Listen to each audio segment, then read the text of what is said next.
Film star Shatrughan Sinha کی آواز کی نقل اس حد تک کرنے لگے کہ حقیقت کا گمان ہونے لگا اور انہیں کلکتہ کا شتروگھن سنہا بھی کہا جانے لگا۔ انہی دنوں منور رانا نے کچھ افسانے اور منی کہانیاں بھی لکھی جو کئی مقامی اخباروں میں شائع ہوئی۔ چونکہ ان کے سر پر فلم کا آسیب سوار تھا، لہذا وہ ڈراموں کی طرف راغب ہو گئے۔ اس طرح انہوں نے اپنا پہلا ڈرامہ جے بنگلہ دیش کلکتہ کے ہومیوپیتھی کالج میں منعقدہ سے لسانی ڈرامہ مقابلے کے لیے نہ صرف تحریر کیا بلکہ اس کی ہدایت کاری بھی انجام دی اور جسے انعام یافتہ بھی قرار دیا گیا۔ اس کے علاوہ انہوں نے پرتھوی راج اور آغا حشر کاشمیری کے کئی ڈراموں میں اپنی اداکاری کے جوہر بھی دکھائے۔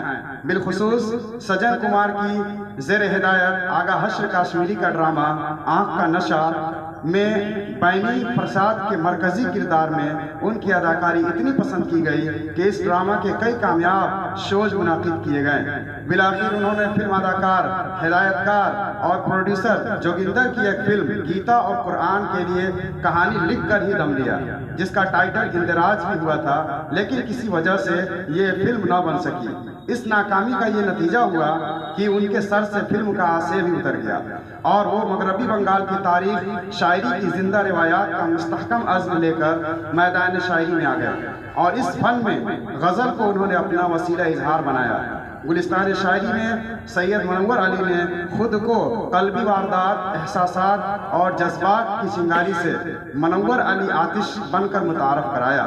اس طرح میدان شعر و شکن کے ابتدائی دنوں میں وہ پروفیسر اعجاز افضل کے حلقہ تلمذ میں شامل ہو گئے اور ان سے اکتساب فیض کرتے ہوئے اپنی شعلہ بیانی کا بھرپور مظاہرہ کیا۔ ہر چند کہ انہوں نے اپنی عمر کے 16ویں سال میں پہلی نظم کہی جو محمد جان ہائر سیکنڈری اسکول کے مجلے میں چھپی، لیکن بحیثیت شاعر ان کی پہلی تخلیق میں منور علی آتش کے نام سے کلکتہ کے ایک معیاری رسالہ ماہنامہ شہود میں شائع ہوئی۔ آگے چل کر منور رانا نے نادش پرتاپ گڑھی اور راز الہ آبادی کے مشوروں سے اپنا تخلص بدلا اور منور علی شادہ بن کر غزلیں کہنے لگے۔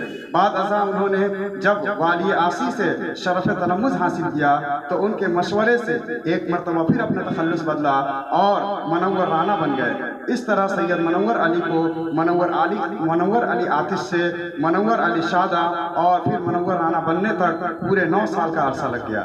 اس مدت میں انہوں نے مشق سخن جاری رکھی اور اپنی فکر کی پرواز کو اوج کمال تک پہنچایا۔ منور رانا کی شاعری کا کمال یہ ہے کہ وہ جس موضوع کو اپنے اشعار کے سانچے میں ڈھالتے ہیں اسے بڑی دلیری اور برجستگی سے پیش کرتے ہیں۔ ان کی خصوصیت یہ ہے کہ وہ اظہار خیال کے لیے اپنی غزلوں کے الفاظ و بیان میں ملمہ سازی سے کام نہیں لیتے ہیں، بلکہ اپنی زندگی کے تجربات، حادثات اور عصر حاضر کے مشاہدات کو نہایت سلیقے اور جرأت مندی سے قارئین و سامعین تک اپنے اشعار کے ذریعے پیش کرتے ہیں۔